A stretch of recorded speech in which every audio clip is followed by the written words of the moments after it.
성경의 숲을 걷다 이제부터 시편을 공부하도록 하겠습니다. 오늘은 시편 서론입니다. 믿는 우리 성도들에게 시편이 지닌 가치를 제대로 표현하기는 거의 불가능할 것입니다. 왜냐하면 거의 3000년 가까이 시편은 하나님의 백성들의 영적인 삶 한가운데 있었기 때문입니다. 시편은 고대 이스라엘 삶에서 두 가지 기능을 발휘한 찬송가 책이었는데요. 첫째, 시편은 하나님의 말씀으로 이스라엘 공동체를 선택하고 사랑하신 창조주의 끝없는 위로와 격려뿐 아니라 그들을 다스리시는 하나님의 뜻을 밝혀주는 계시였습니다. 둘째는 시편은 제사법과 함께 이스라엘 예배 의식의 가장 중요한 부분이었습니다. 인생의 사계절을 놀이하는 시편은 함께 예배를 드리는 공동체나 홀로 예배의 제단을 쌓는 사람들이 끊임없이 하나님께 부른 찬양이고 통곡이었고 기도였습니다. 그렇게 시편 전체의 장르는 시이면서 악보가 없는 찬송가나 기도라고도 불리며 유대교와 기독교의 예배와 찬양의 독보적인 책으로 자리 잡아 왔던 것입니다. 교회사를 살펴보아도 시편이 대단히 중요하다는 사실은 거듭해서 강조되었는데요. 아우구스티누스는 시편을 통해 자신이 받은 영적 유익을 이렇게 말했습니다. 주님에 대한 나의 사랑이 그 시편들로 인해 어떻게 불붙었는가?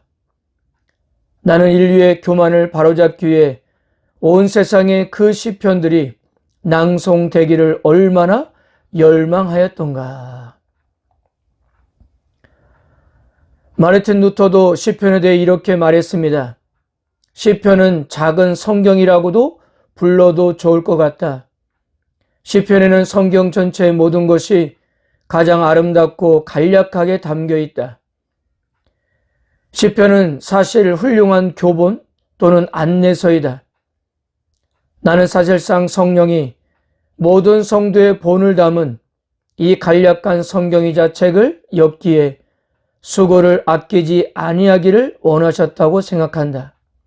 그래서 성경 전권을 읽을 수 없는 사람도 누구든지 이 작은 한 권에서 성경 전체의 유약을 누리게 된다. 칼빈은 시편을 가리켜 영혼의 모든 부분에 대한 해부라고 했고요.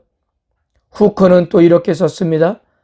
다른 책들에게서 나오는 모든 유익한 진수가 시편에는 더 간략하게 포함되어 있을 뿐 아니라 더 감동적으로 표현되어 있다. 왜냐하면 시편이 시적인 형태로 기록되었기 때문이다.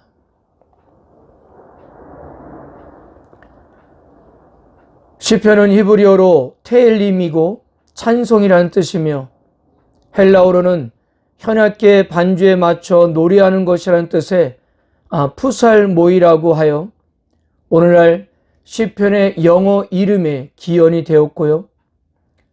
우리말 성경에는 시 모음집이라는 뜻으로 시편이라고 그렇게 지었습니다. 그리고 시편은 절반가량 다윗이 지은 시가 차지하고 있어 때로는 다윗의 시편이라고 불리고 있는데요. 그러나 시편이 다윗에 의해서만 쓰인 것은 아닙니다. 다윗의 시가 73개, 모세의 시가 1개, 솔로몬의 시가 2개, 고라 자손들의 시가 10개, 아삽의 시가 12개, 헤만의 시가 1개, 에단의 시가 1개, 나머지 50개의 시는 저자에 대한 언급이 없어서 고아의 시편들이라고 그렇게 불리고 있습니다. 시편의 기록 연대에 대해서는 추정하기가 어렵습니다. 왜냐하면 모세 시대부터 포로 기간을 배경으로 하는 시까지 1000년 이상의 오랜 세월에 걸쳐 쓰인 시들이 다양하게 수록되어 있기 때문입니다. 그래서 시편의 기록 연대를 확정하기는 어려워도 그 연대가 모세 시대부터 바벨론 포로 이후 시대까지 아우른다는 사실은 우리가 알 수가 있습니다. 시편은 크게 5권으로 구성되어 있는데요. 제1권은 1편부터 41편, 제2권은 42편부터 72편, 제3권은 73편부터 89편, 제4권은 90편부터 106편, 제5권은 107편부터 150편으로 나눠져 있는데요. 특이한 점은 각 권이 마무리될 때마다 모두가 이스라엘 하나님을 찬양하는 송영으로 마무리한다는 점입니다. 여러분들이 한번 시간이 있으면 한번 좀 찾아서 읽어보는 것도 유익할 것이라 생각합니다. 41장 13절, 72장 18절에서 19절, 89편 52절, 106편 48절, 그리고 마지막 장인 150편은 시편 전체의 송영이라고 이렇게 볼 수가 있습니다. 각 장을 공부할 때 자세하게 다루겠지만 아마도 이것은 성경 기자의 기록 목적과도 관계가 있는 것으로 보여집니다. 시편을 읽어보면 하나님의 창조와 통치 위대함을 노래하기도 하지만 삶이 너무 고통스럽고 견디기가 어려워 어찌하여 숨으시나이까라는 탄식도 쏟아내기도 합니다. 때로는 하나님을 믿는 믿음과 삶의 현실의 사이에 생기는 괴리, 부조리한 현실 때문에 갈등하기도 합니다. 이러한 갈등과 아픔과 고통이 있어도 대부분의 시편 저자들은 그들이 믿는 하나님과 약속을 믿음으로 마친다는 사실이에요. 그 시편을 쓸 당시에 그들은 그들의 믿음대로 성취가 된 것을 보기도 했지만 성취될 것을 믿음으로 바라보기도 했습니다. 그러니까 시편의 성경 기자가 각 권을 하나님을 찬양하는 송영으로 마치는 이유는 하나님에 대한 믿음과 그분이 하신 약속대로 성취될 것이기 때문이었습니다. 하나님은 그 백성들과 언약을 맺으시고 그 백성과 교제하시며 역사 가운데 초월적인 능력으로 구원하실 것을 믿었기 때문이었어요. 그리고 시편이 궁극적으로 하나님을 찬양하게 하려는 목적으로 쓴 것은 사실이지만 하나님의 백성이 어떤 문제든지 아릴 수 있을 뿐 아니라 솔직한 감정을 하나님께 드러내어 구원을 경험하게 하려는 목적도 있습니다. 시편은 다른 성경처럼 여호와께서 이르시되라는 표현은 없어요. 이는 하나님과 맺은 언약을 중심으로 성도들이 갈등하거나 경험한 내용을 기록했기 때문입니다. 그러므로 시편은 이 세상에서 믿음으로 살아갈 때 겪는 모든 문제에 대해 솔직하게 하나님께 아뢰할 수 있고 하나님과 교제하는 은혜를 경험하게 하려는 목적을 가지고 있는 것입니다. 그리고 시편 전체에서는 찬양시, 탄식시, 저주시, 감사시, 지혜시, 메시아시 등 다양한 유형의 시들이 기록되어 있고요.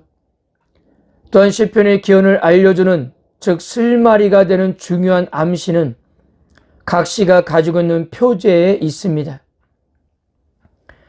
여러분들이 시편을 펴보시면 각 장 제일 위에 가로로 되어 있는 작은 글씨를 볼 수 있을 거예요.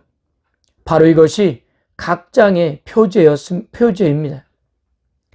각각의 시들을 소개하는 표제들은 저자가 누구인지, 그 저수를 자극했던 역사적 사항이 무엇이었고, 또한 시편의 기능과 성격, 또한 시편이 어떤 악기를 맞춰 불렀고 어떤 음조에 맞춰 불렀는지의 정보도 제공해주고 있습니다. 이런 표제는 제목이라고 보기도 하지만 시의 성격과 유형과 연주 방법을 알려주는 도입이라고 보기도 합니다. 아주 다양한 표제들이 시편 150편 중에 116개의 시편에 표제가 붙어 있고요. 표제가 붙어 있지 않은 시편은 주로 제4권과 제5권에 몰려 있습니다. 자세한 내용은 각 장을 공부하면서 살펴보도록 하겠습니다. 사랑하는 성도 여러분, 시편에서 그리는 인간은 기본적으로 하나님 앞에 선 인간입니다. 그것이 시편의 출발점입니다. 그래서 거의 모든 시편의 본문의 1차적 대상은 하나님이었습니다. 그러므로 우리들은 하나님을 향해 드리는 기도와 찬송 가운데서 시편에서 가르치는 인간의 모습이 어떤지, 무엇이 인간을 아름답게 하거나 인간답지 못하게 하는지, 또 문제가 무엇이며 해결점은 어떻게 찾아가야 하는지를 우리들은 배울 수가 있을 것입니다. 이제부터 시편을 함께 읽으면서 여러 많은 힘들고 어려운 현실 속에서 하나님을 만난 시편 저자들의 생생한 고백을 동일하게 고백하는 시간이 되었으면 합니다. 하나님이 그의 백성과 맺은 언약은 결코 추상적인 것이 아니라 역사의 영역에 들어오셔서 우리를 위해 행동하시는 하나님이라는 사실을 시편 저자들과 동일하게 목격하게 될 것입니다. 감사합니다.